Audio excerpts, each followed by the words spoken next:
اللهم صل على رسولك اعوذ باللہ من الشیطان الرجیم بسم اللہ الرحمن الرحیم. کچھ ہفتے قبل آپ صلی اللہ علیہ وسلم کے اسماء مبارک اور حروف مقطوعات کے سلسلے میں جو ذکر ہوا، اسی ضمن میں آپ صلی اللہ علیہ وسلم کے اسماء مبارک کا میں نے یہ عرض کیا تھا کہ اس میں سے 29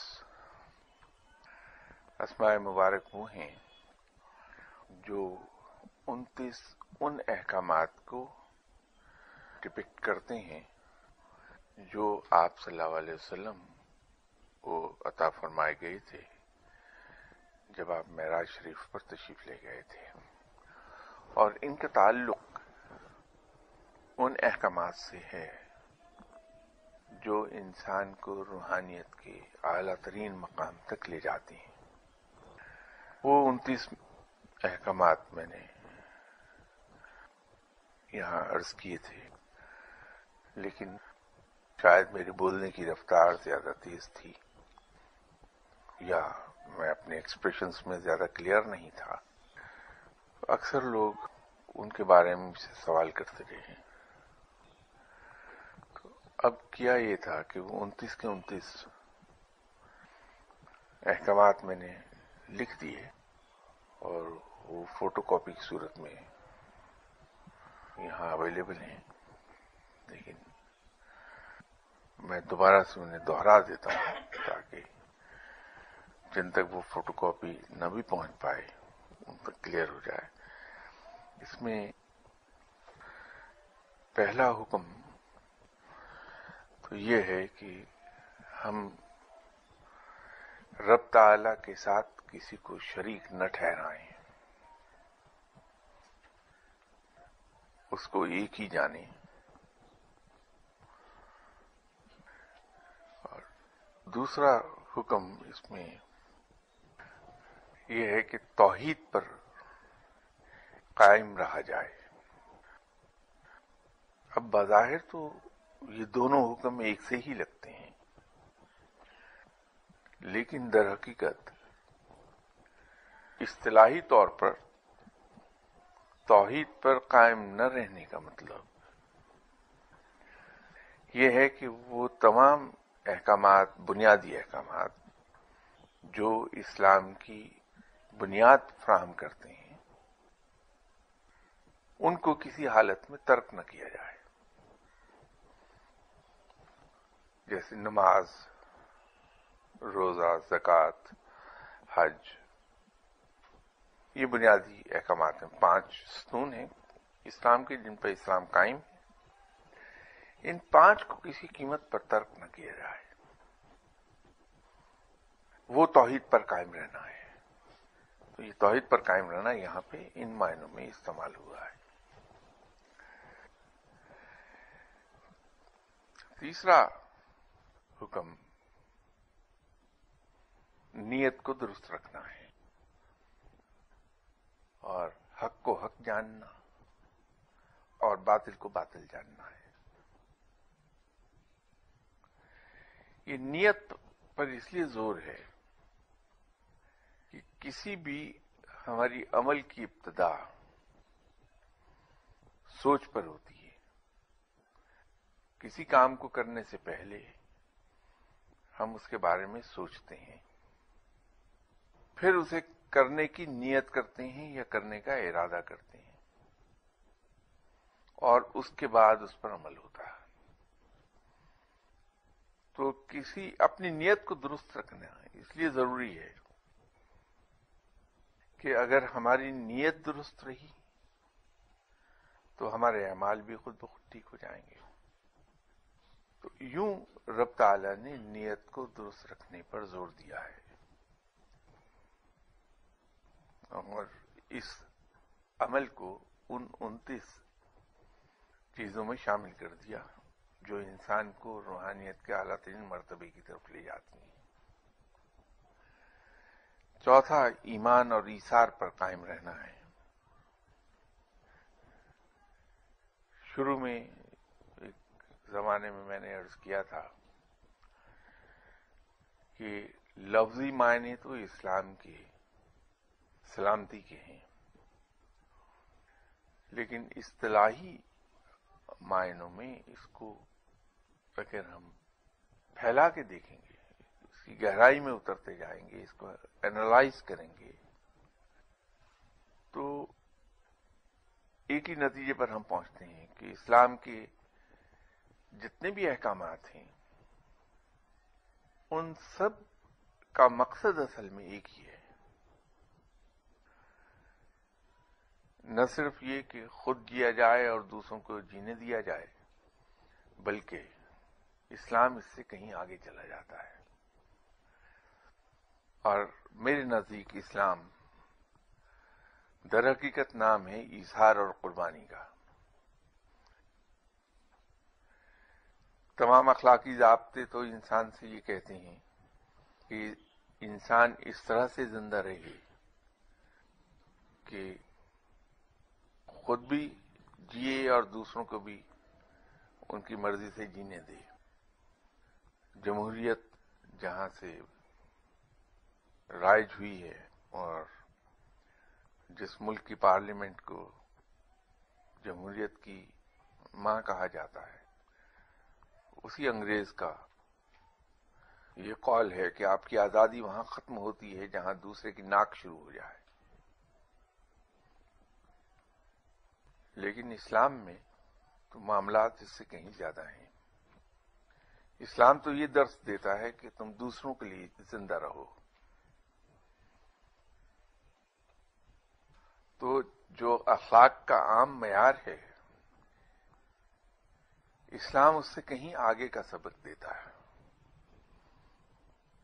جیو اور جینے دو، جس کو دنیا گولڈن پرنسپل کہتی ہے، سنہری اصول زندگی کا، اسلام اس سے کہیں آگے کا سبق دیتا ہے کہ آپ دوسروں کے لیے زندہ رہیے۔ قرآن میں یہی سبق اللہ نے ذرا مختلف الفاظ میں دیا ہے۔ اللہ کا فرمان یہ ہے کہ تم میرے بندوں کے کام آؤ، میرے بندوں کے کام کرو، تمہارے کام میں خود کر دوں گا۔ ایک حدیث بھی ہے کہ جو انسان دوسرے لوگوں کے کام کرتا ہے، ان کے مسائل حل کرتا ہے، ان کی مشکل میں کام آتا ہے، اللہ اس کے کام خود کر دیتا ہے، اس کی مصائب خود اس سے دور کر دیتا ہے۔ یہ حدیث ہے۔ تو اس کا مقصد یہی ہے مختصر الفاظ میں کہ آپ دوسروں کے لیے زندہ رہیے۔ تو یہ چوتھا حکم اس ضمن میں ایثار کا ہے۔ اس سے مراد یہی ہے کہ آپ دوسروں کے لیے زندہ رہیے۔ اور پانچواں حکم اس میں حقوق اللہ اور حقوق العباد پر پوری طرح قائم رہنے کا ہے۔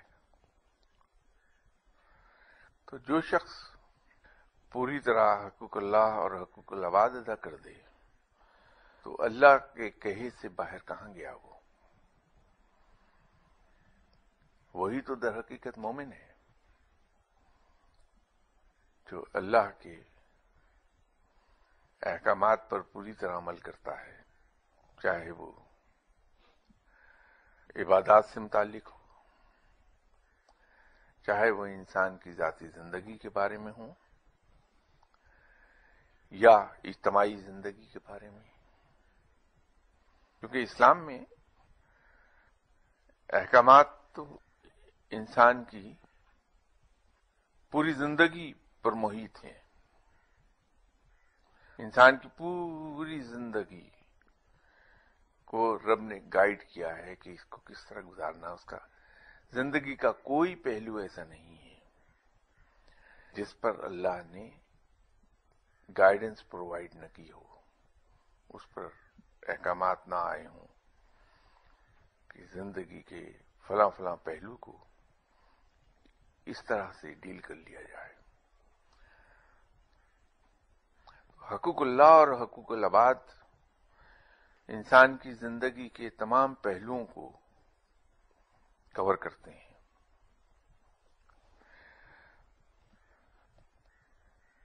چھٹا حکم اس ضمن میں ہے کہ کتاب کو تھامے رکھو۔ کتاب سے مراد ہے قرآن پاک۔ اب قرآن پاک کو ایک ہی صورت میں آدمی تھام سکتا ہے کہ اس میں بیان کردہ احکامات پر پورے اخلاص سے، پورے خلوص سے عمل کر لے۔ قرآن پہ عمل تو راہ نجات ہے، قرآن پر عمل کرنا۔ اس کا تو پڑھنا بھی انتہائی باعث برکت ہے، جو میں نے پہلے بھی یہ قصہ بیان کیا تھا جناب حضرت امام احمد بن حنبل کا، کہ ایک رات جناب امام احمد بن حنبل نے خواب میں رب تعالیٰ کی زیارت کی، اور خواب ہی میں رب نے جناب حضرت امام احمد بن حنبل سے ہی پوچھا کہ بولو کیا مانگتے ہو؟ تو حضرت امام احمد بن حنبل نے عرض کیا کہ یا باری تعالیٰ، خود تک پہنچنے کا کوئی آسان راستہ بتا دے۔ تو فرمایا کہ قرآن پاک کی تلاوت کثرت سے کیا کریں۔ تو کلام پاک کی تلاوت کا مقام اس قدر بلند ہے کہ وہ انسان جو قرآن پاک کی تلاوت کثرت سے کرتا ہے وہ رب کو جا پہنچتا ہے۔ بدقسمتی سے ہمارے معاشرے میں جو وظائف کا چلن آیا ہے، اس نے قرآن پاک کی تلاوت سے ہمیں دور کر دیا ہے۔ ہم میں سے ہر شخص وظائف کی تلاش میں رہتا ہے، حالانکہ یہ گھاٹے کا سودا ہے۔ وہ یوں کہ اگر کوئی شخص ہمیں پورے کا پورا والٹ دے ہمارے ہاتھ میں کہ والٹ لے لو تم، تو ہم پلٹ کے اس کو کہیں کہ نہیں، اس میں سے ایک نوٹ نکال کر ہمیں دے دو۔ وہ تو پورا والٹ جس میں سے ہم ایک نوٹ نکلوانا چاہ رہے ہیں، وہ پورا والٹ مل رہا ہے ہمیں۔ تو جو وظیفہ یا جو ذکر، جو ورد جو ہم کرنا چاہتے ہیں، وہ قرآن سے کوئی حرف ہوگا، کوئی لفظ ہوگا، کوئی آیت ہوگی، کوئی سورہ ہوگی، تو وہ لفظ، حرف، آیت یا سورت تو پورے قرآن کا ایک حصہ بنتی ہے، چھوٹا حصہ۔ تو ہم چھوٹا سا حصہ لے کے خوش ہیں، لیکن پورے قرآن کی طرف راغب نہیں ہوتے۔ اگر تسبیح ہی پڑھنا چاہتے ہیں تو یہ کیوں نہیں کرتے ہم کہ پورے قرآن کو بطور تسبیح پڑھ لیں، کہ ہم قرآن کو شروع سے پڑھیں اور آخر تک پڑھتے چلے جائیں۔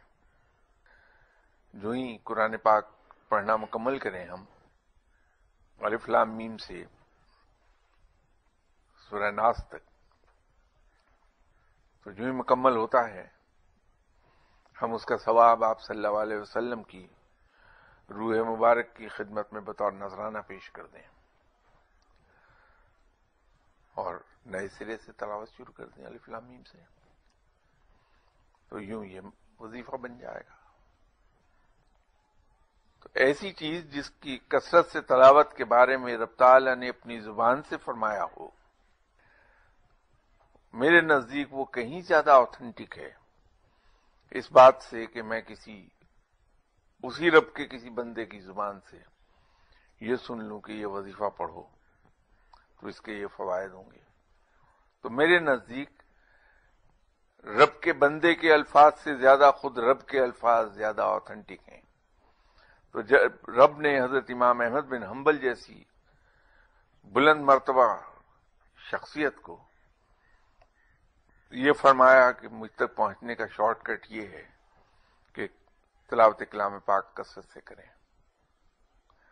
تو اس سے بڑھ کر اور میرے لیے آتھینٹک چیز کیا ہو سکتی ہے.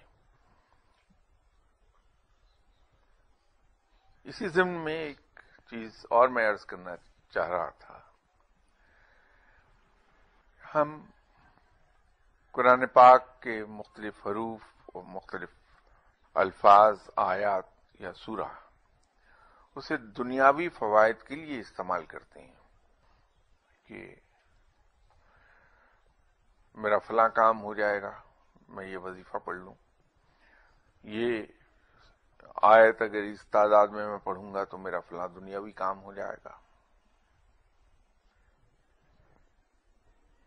میں یہ سمجھتا ہوں کہ یہ کچھ زیادہ اچھی بات نہیں ہے، کیونکہ قرآن پاک تو رب تعالی نے اس لیے اتارا کہ ہمیں وہ راہ نظر آ جائے جس پر رب اپنے بندوں کو چاہتا ہے کہ وہ اس پر چلیں. قرآن اپنے احکامات جو اس میں لکھے ہیں ان کے ذریعے سے ہمارے دل موڑنا چاہتا ہے آخرت اور رب کی طرف، کہ ہم صرف رب کے ہو جائیں. تو جب کوئی شخص رب کا ہو جاتا ہے تو وہ دنیا سے منہ موڑ جاتا ہے. دنیا کی اہمیت صرف اتنی رہتی ہے جتنی کہ ہونی چاہیے. دنیا کی محبت کبھی رب کی محبت پر غالب نہیں آتی. تو ایسا قرآن جو ہمیں دنیا کی محبت چھوڑ کر رب کی محبت کی طرف بلانے کے لیے اتارا گیا، ہم اسی قرآن کو دنیا کمانے کے لیے استعمال کرنا چاہتے ہیں، دنیاوی معاملات کو حل کرنے کے لیے استعمال کرنا چاہتے ہیں. در حقیقت یہ جو تسبیح کا کنسپٹ ہے، اسے استعمال کیا ہے روحانی شخصیتوں نے، نہ صرف اسلام میں بلکہ اسلام سے پہلے مذاہب میں بھی. دنیا کے تقریباً تمام مذاہب کے مذہبی لوگ تسبیح رولتے ہیں، تسبیح پھیرتے ہیں.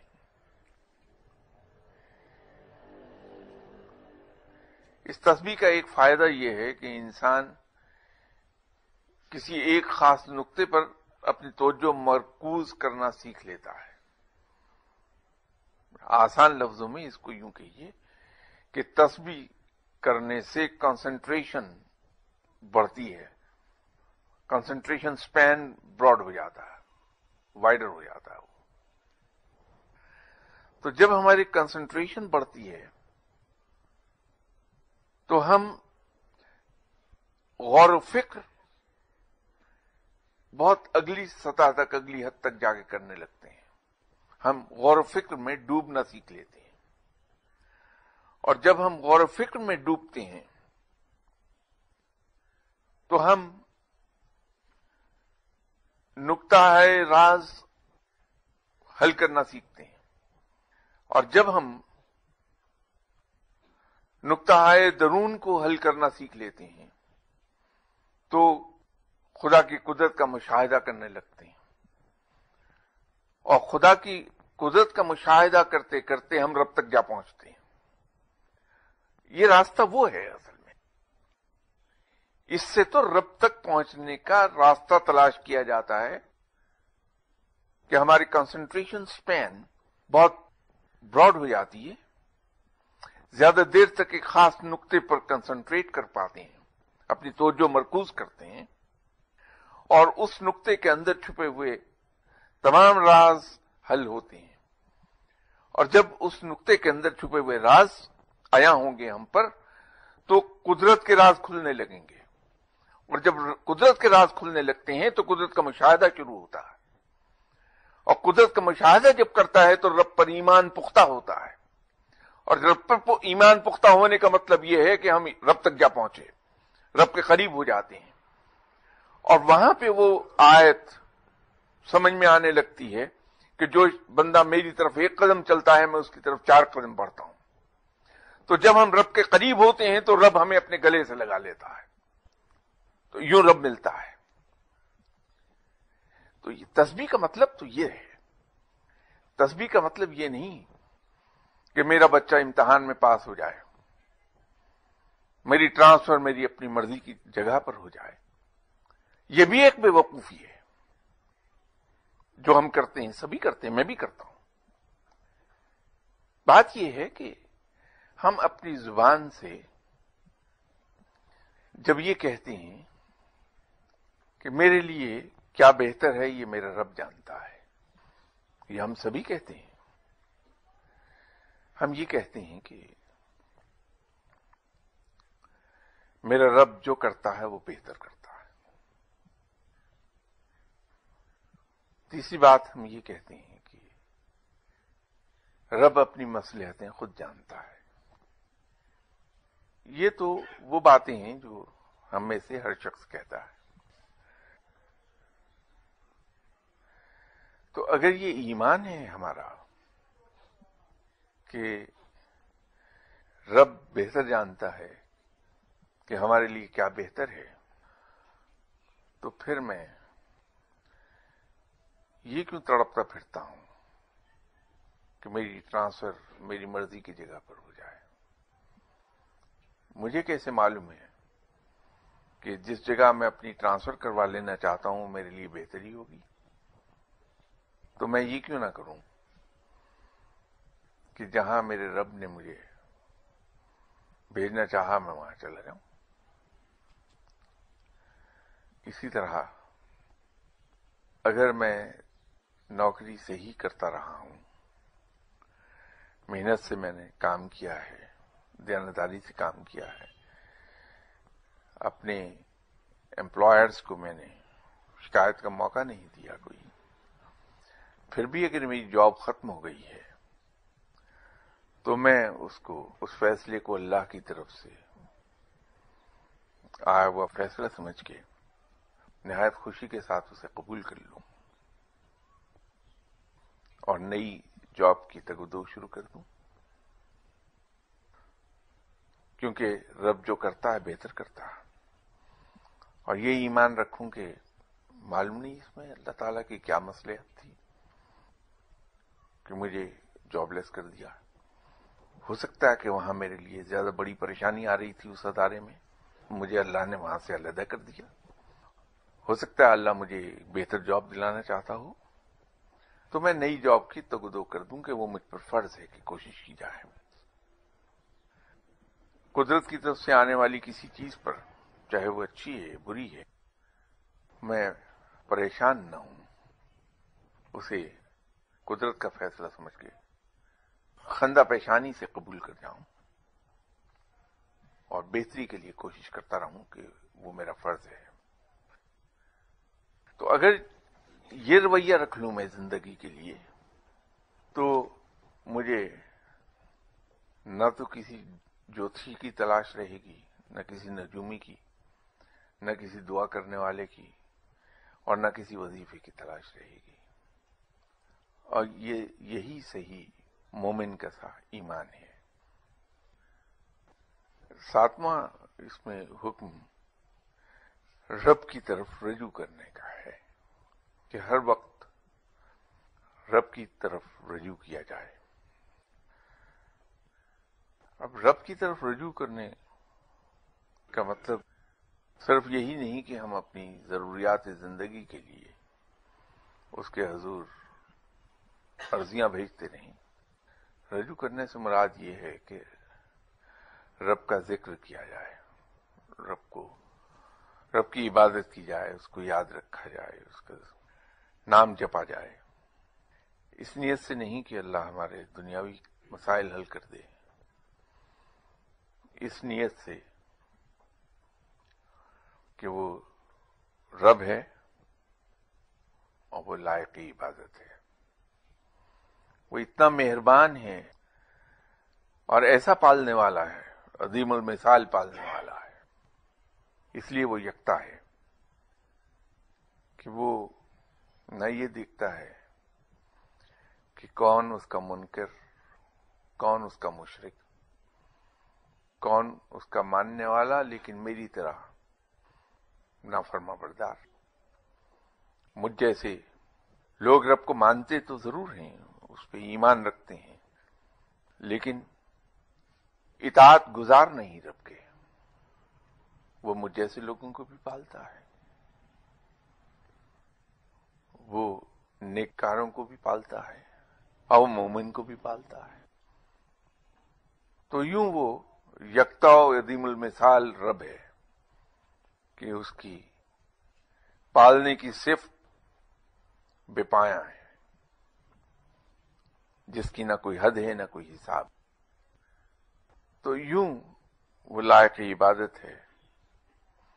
اس کی عظمت اتنی ہے، اتنی عظمت والا ہے کہ اس کی عبادت کی جائے، اس کو پوجا جائے.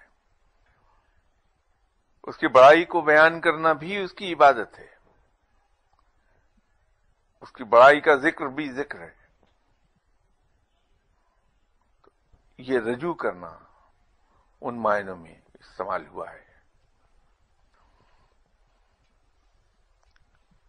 8واں حکم اس سلسلے میں شرک اور کفر کو آپس میں مدغم نہ کرنے کے بارے میں ہے کہ اسے مدغم نہ کیا جائے.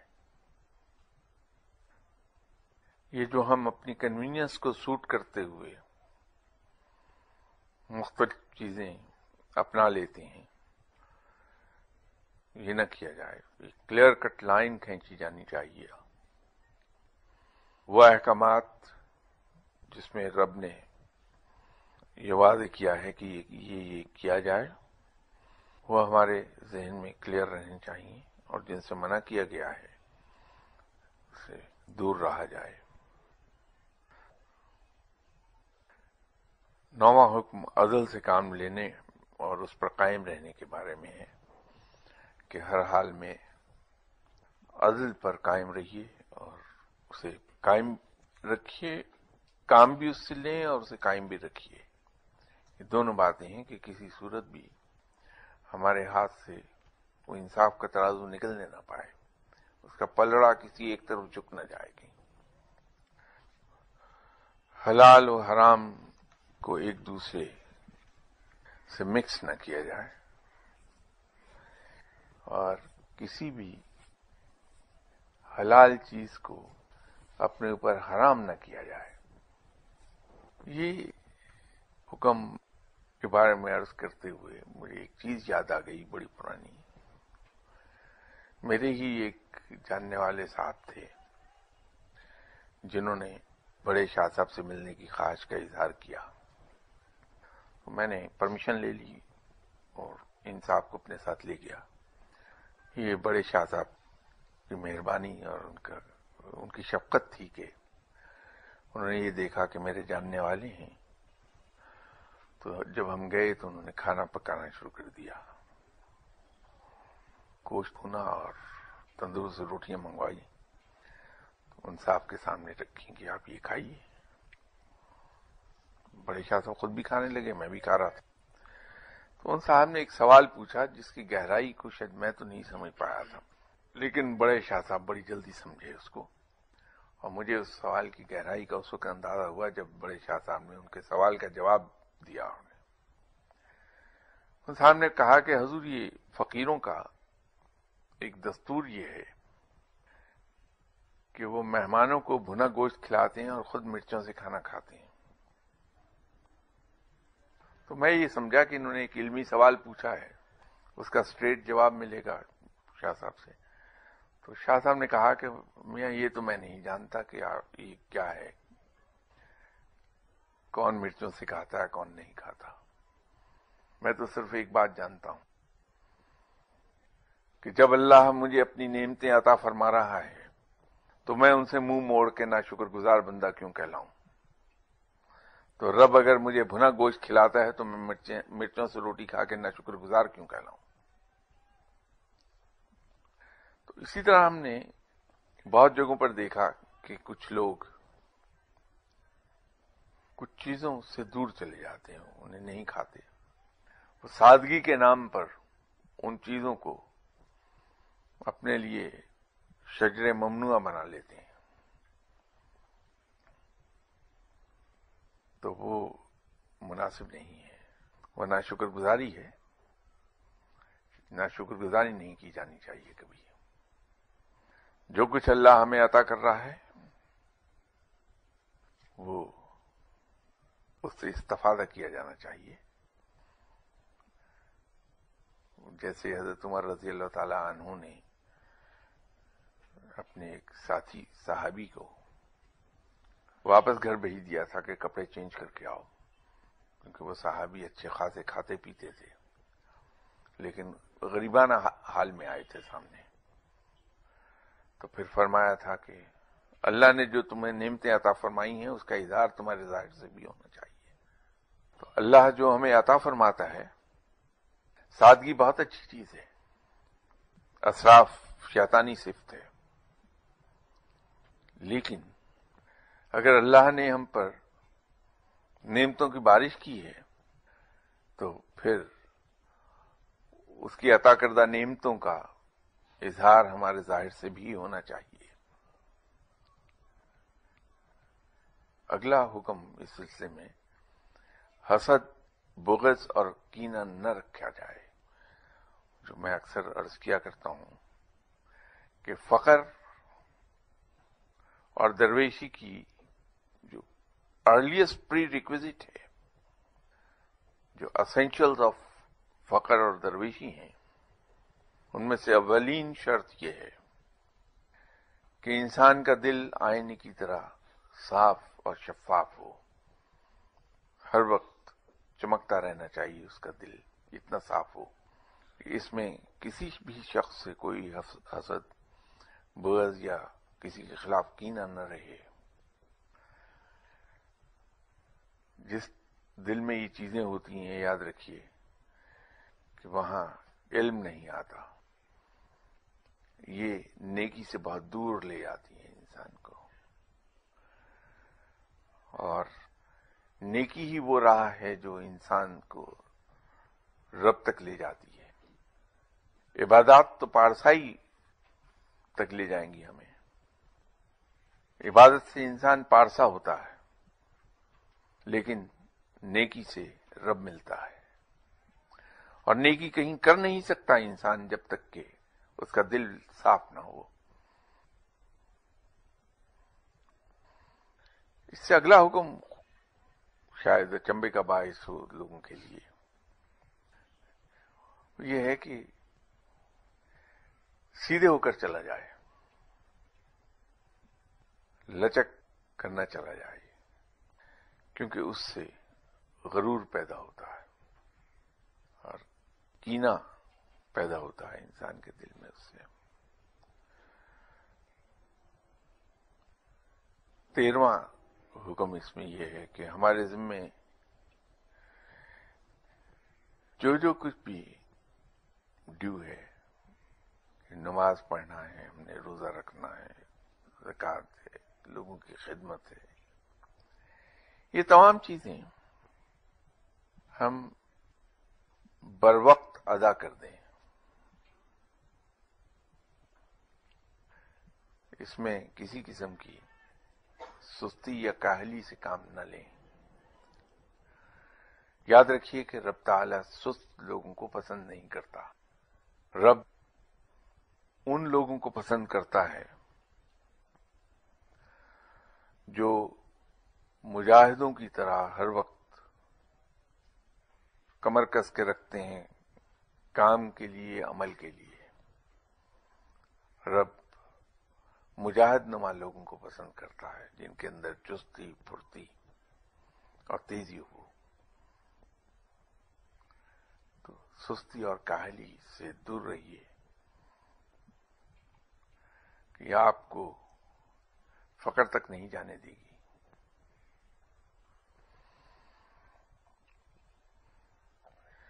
اپنے اور دوسروں کی آبرو کی حفاظت کیجیے۔ اور اپنی شرمگاہوں کی حفاظت کیجیے، برائیوں میں ملوث نہ ہوں، ماں باپ کی عزت نہ، ان سے اونچی آواز میں گفتگو نہ کی جائے، ان کے سامنے آواز اونچی نہ کی جائے کسی طرح، اور وہ جو بھی حکم دے دیں اس کو اس طرح سے آپ پورا کیجئے جیسے اس حکم کے انتظار میں بیٹھے تھے کہ وہ حکم آئے اور ہم اس حکم کی بجاوری کریں۔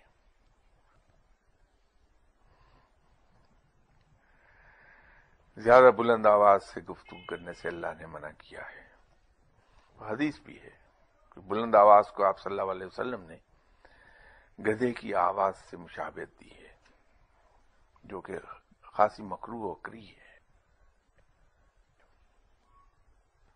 اپنے خیالات و حواس کو پاکیزہ رکھیے، اپنی راہ کو پاکیزہ رکھیے، اور کسی قیمت پر بھی اس میں فرق نہ آنے دیں، آپس میں اتفاق کے ساتھ رہیے، بدترین حالات میں بھی کرٹسی کو ہاتھ سے نہ جانے دیں۔ یہ یاد رکھیے کہ اللہ بڑا وزادار اور متواضع ہے، یہ خدائی صفت ہے کہ انسان دشمنی میں بھی وزاداری اور تواضع کو ہاتھ سے نہ جانے دے۔ دشمنی اور لڑائی جھگڑے میں بس زبانی سے کام لینا تو بہت دور کی بات ہے۔ اگر آپ اللہ کی سنت پہ عمل کرنا چاہتے ہیں، رب کی سنت پہ عمل کرنا چاہتے ہیں، تو یاد رکھیے کہ دشمنی میں بھی وزاداری اور تواضع کو ہاتھ سے نہ جانے دیں، کہ یہ صفت رب ہے، بہت بلند صفت ہے۔ اللہ بہت حیا والا ہے، بہت وزادار ہے، اور بڑا متواضع ہے۔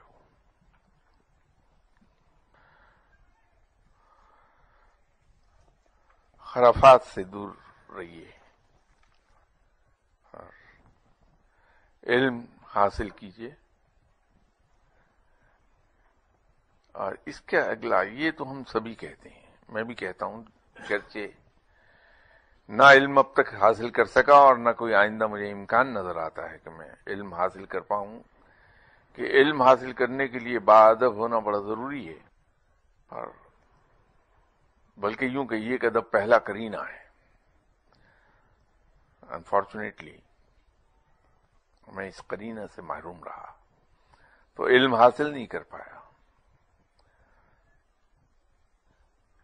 لیکن اتنا یہ اہم ہے کہ رب تعالیٰ نے ان 29 احکامات میں سے شامل کیا ہے۔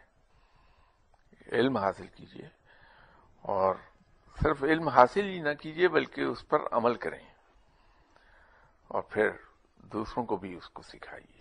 جو علم اللہ آپ کو عطا فرما دے وہ دوسروں تک بھی پہنچا دیجیے۔ قرآن کے بارے میں ایک بات اکثر کہتا ہوں، ہم لوگ قرآن حفظ کرنے پہ زور دیتے ہیں، ہم میں سے ہر ایک کی خواہش ہے کہ ہمارا کوئی نہ کوئی بچہ قرآن حفظ کر لے۔ شاید ہمارے لاشعور میں ایک بات ہوتی ہے کہ اگر وہ حدیث ہوتی ہے کہ جس انسان کے ایک بچے نے بھی قرآن حفظ کیا وہ جنت میں جائے گا، لیکن ہم یہ نہیں سمجھتے کہ قرآن حفظ کر لیا اور اس پہ عمل نہ کیا تو ہماری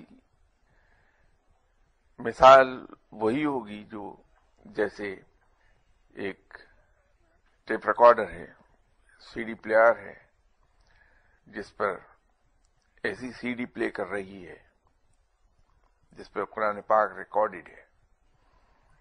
اب اس سی ڈی پلیئر پر صبح سے رات تک وہ سی ڈی چلاتے رہیے جس سے تلاوت ہو رہی ہے، تو سی ڈی پلیئر پر تو کوئی اثر نہیں ہو رہا۔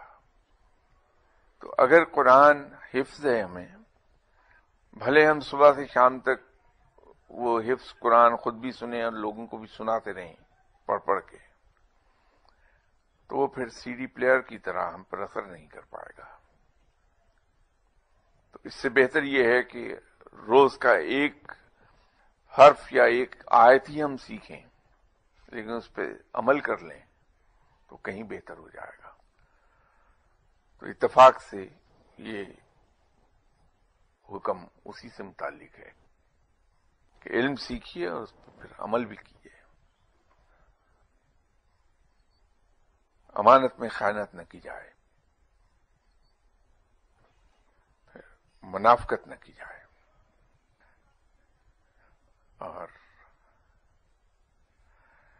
افراط و تفریط سے دور رہا جائے۔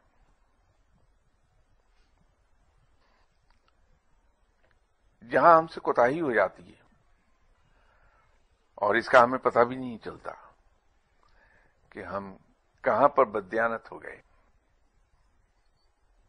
وہ ہے ہماری انٹلیکچوئل آنےسٹی۔ فزیکل آنےسٹی کے بارے میں تو ہم محتاط ہوتے ہیں کہ ہم چوری نہ کریں، کہیں امانت میں خیانت نہ ہو جائے، کچھ کسی کے ساتھ ہم بے ایمانی سے کچھ وصول نہ کر لیں اس سے، اس میں احتیاط ہم کرتے ہیں۔ لیکن جہاں اصل پرابلم آ رہی ہے وہ اکثر نظر انداز ہو جاتی ہے ہم سے، وہ انٹلیکچوئل آنےسٹی ہے۔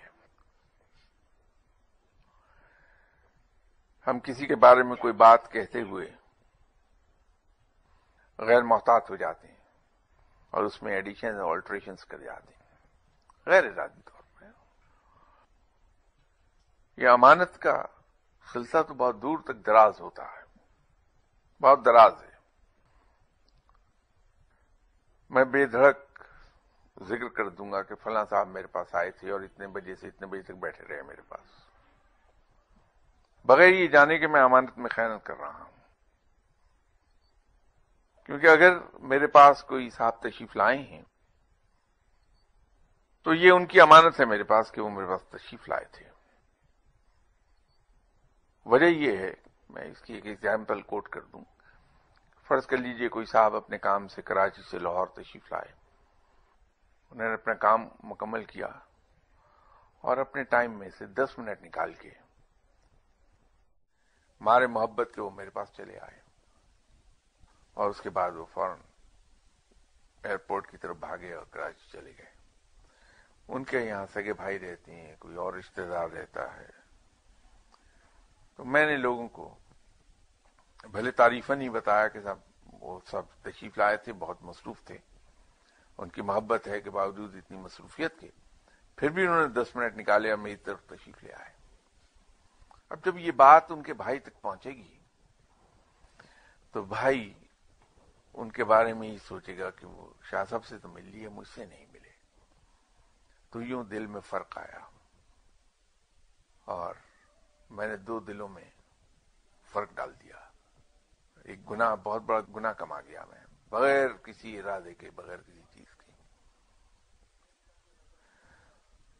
اگر میں 2 منٹ کا چسکا نہ ہی لیتا اور نہ یہ کہتا کہ صاحب فلاں صاحب آئے تھے اور وہ کہیں نہیں جا سکے کیونکہ بہت مصروف تھے، مجھ سے ملنے آ گئے، در حقیقت میں انڈائریکٹلی اپنی امپورٹنس لوگوں پہ واضح کرنے کے لیے یہ بتا دوں گا لوگوں کے کہ فلاں صاحب مجھ سے ملنے آئے تھے، لیکن اس پروسیس میں میں نے ایک بہت بڑا گناہ کما لیا۔ خاموش بھی رہ سکتا ہوں اس بات پہ۔ اسی طرح جب میں کسی کے بارے میں دوسرے کے پاس ذکر کروں گا کہ صاحب وہ فلاں آدمی نے تو میرے سے بہت زیادتی کی، اس نے مجھے گالی دے دی اور مجھے یہ کہہ گیا اور یہ کہہ گیا، اب میں مینٹلی ڈس آنےسٹ ہو رہا ہوں، انٹلیکچولی۔ یہ ڈس آنےسٹی ہے۔ مجھے کہنا چاہیے کہ صاحب ان صاحب کو میں نے یہ کہا تھا، اس کے جواب میں انہوں نے چڑھ کے مجھے گالی دے دی۔ ہم یہ انٹلیکچوئل ڈس آنےسٹی کرتے ہیں۔ یا کوئی واقعہ آپ کو میں بیان کروں گا تو میں اسے تھوڑا سے واقعات تو بتاؤں گا صحیح، اس میں جھوٹ نہیں شامل کروں گا، اس کو بڑھاؤں گا نہیں، گھٹاؤں گا نہیں، لیکن واقعات کی ترتیب اس طرح سے کر دوں گا کہ اس کا امپریشن چینج ہو جائے گا۔ یہ انٹلیکچوئل ڈس آنیسٹی ہے. یہ غلط ہے، اس کو رب پسند نہیں کرتا. انٹلیکچوئل ڈس آنیسٹی سے دور رہیے. شاید میں نے کہیں ذکر کیا تھا کہ 1972 کے اینڈ میں اس وقت میں گورنمنٹ آف پاکستان کے لیے کام کر رہا تھا، تو ہمارے باس ٹرانسفر ہو گئے، ان کی جگہ نئے باس آئے، اور وہ افسر انگریزوں سے زیادہ انگریز تھے اپنی تمام عادات اور اپنے آداب کے سلسلے میں، کام کے سٹائل کے معاملے میں انگریز سے زیادہ بڑے انگریز تھے. تو انہوں نے آ کے تمام افسروں کو جمع کیا ڈپارٹمنٹ کے، اور اپنا انٹروڈکشن کرایا. اس کے بعد انہوں نے واضح کیا کہ وہ بحیثیت آفیسر کے ڈپارٹمنٹ کے آفیسر سے کیا ایکسپیکٹ کرتے ہیں کہ وہ کیسے کام کریں ان کے ماتحت. تو انہوں نے ایک جملہ کہا جو اپنی کم عمری اور کم تجربے کی وجہ سے ہم اس کو سمجھ نہیں پائے، اور آپس میں گفتگو کے دوران اس کا مذاق اڑاتے رہے. اور بعد میں وقت نے ثابت کیا کہ اتنی بڑی وزڈم کی بات تھی کہ اگر ہم 50 سال لگے رہتے تو سمجھ نہیں آتی. انہوں نے فرمایا کہ I can tolerate a person who is physically dishonest, but I will never tolerate an officer who is intellectually dishonest. تو ہم آپس میں کہنے لگے کہ لیجیے آج لائسنس مل گیا کہ آپ ایمبیزلمنٹ کرتے رہیے، گورنمنٹ کے پیسے کھائیے، کچھ نہیں کہا جائے گا. وہ تو بعد میں جب تجربہ ہوا، کچھ عقل آئی تھوڑی سی، تو احساس ہوا کہ جو شخص ذہنی طور پہ ہی ڈس آنیسٹ نہیں ہے، جو ڈس آنیسٹی کا سوچ ہی نہیں سکتا، وہ فزیکلی ڈس آنیسٹی کیا کرے گا؟ کیونکہ ہر کام کی ابتدا تو سوچ سے ہوگی. جب فقر میں پاؤں رکھا تو معلوم ہوا کہ یہ تو بنیادی ریکوائرمنٹس، پری ریکویزٹس میں سے ایک ریکویزٹ ہے فقر کی، کہ انسان انٹلیکچولی آنیسٹ ہو. تو یہ امانت میں خیانت کا سلسلہ بڑا دراز ہوتا ہے، یہ پھیلتا چلا جاتا ہے. اس کو آپ جتنا چاہے وسیع کرتے جائیے اس کا کینوس. اور فقیر کو جہاں بھی جس معاملے میں جس طرح کسی کسوٹی پر پرکھیں گے وہ انٹلیکچولی آنیسٹ ملے گا. چونکہ وہ انٹلیکچولی آنیسٹ ہوتا ہے تو اس کی کوئی فزیکل ڈس آنیسٹی آپ پکڑ ہی نہیں سکتے. کبھی اللہ کے ساتھ آنیسٹ ہو ہی نہیں سکتا انسان جب تک کہ وہ انٹلیکچولی آنیسٹ نہیں. روزہ کیا ہے؟ وہ آپ کی انٹلیکچوئل آنیسٹی کو پرکھتا ہے. جہاں معاملہ ہمارے اور رب کے درمیان ہے، جو معاملہ کلیتاً، وہاں انسان کی انٹلیکچوئل آنیسٹی کا امتحان ہے. مختلف فقیروں نے اس کو مختلف انداز میں بیان کیا. ایک مشہور سینگ ہے، وہاں جا کے گناہ کر جہاں رب نہ ہو. کیا ہے وہ؟ حضرت علی کرم اللہ وجہہ نے کہا تھا کہ مومن کی صرف جلوت ہی پاکیزہ نہیں ہوتی، اس کی خلوت بھی پاکیزہ ہوتی ہے. مینٹل آنیسٹی ہے. اس کو اگر آپ اینالائز کر کے دیکھیں گے تو نٹشل میں مینٹل آنیسٹی ہے کہ انسان جب محفل میں بیٹھا ہے، اس کی محفل ہی پاکیزہ نہیں ہے، بلکہ جب وہ تنہائی میں ہے وہاں بھی اتنا ہی پاکیزہ ہے. تو یہ مینٹل آنیسٹی ہے جو اسے تنہائی میں بھی پاکیزہ رکھے گی.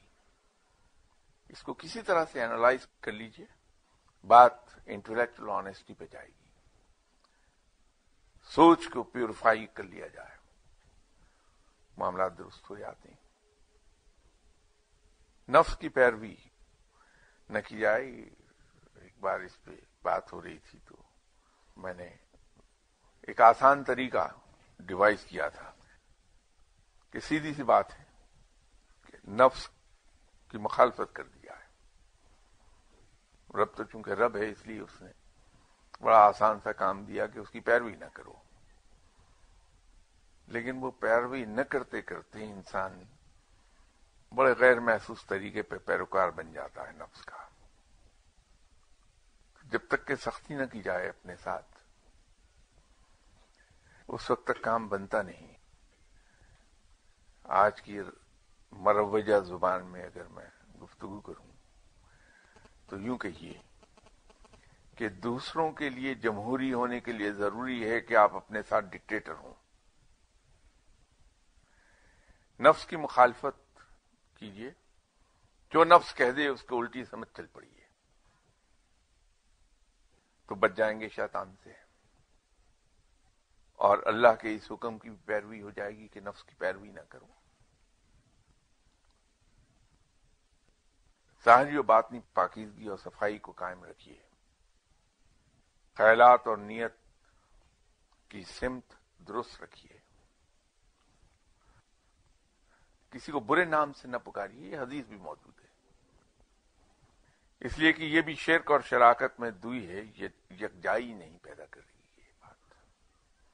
اور یاد رکھیے اللہ کو دوئی پسند نہیں ہے، وہ یکجائی کو پسند کرتا ہے. تانک چھانک اور محفل میں سرگوشیوں سے دور رہیے کیونکہ اس سے شکوک پیدا ہوتی ہیں. بے لاگ بات کہیے، طنز و تحقیق سے اجتناب کریں اور وعدے کی پابندی کیجیے. اور یہ آخری حکم کچھ شدید ہے جو کم از کم مجھ سے تو پورا نہیں ہوتا، باوجود تمام تر کوششوں کو میں پورا نہیں کر پایا. کہ ہر ایک کا پردہ پردہ ہی رہنے دیں، اسے کسی پر فاش نہ کریں. اور اس کی وجہ رب نے بڑی عجیب کہی کہ دوسروں کے عیب ڈھکے چھپے رہنے دیں، ان کو عیا نہ کریں، کیونکہ بے عیب تو صرف رب کی ذات ہے. مقصد یہ ہے کہ کہیں کوئی آپ کو آئینہ نہ دکھا دے. آپ بھی انسان ہیں، آپ میں بھی عیب ہیں. تو دوسروں کے عیب کو اگر میں ڈھانپوں گا تو رب میرے عیب ڈھانپ لے گا، ان پہ پردہ ڈال دے گا. ہے یہ بہت دشوار کام، کسی کا پردہ میں رکھ لوں. یہ 29 احکامات ہیں جن پہ عمل کر لیا جائے تو انشاءاللہ اس کا بقایا حصہ پھر اگلی اتوار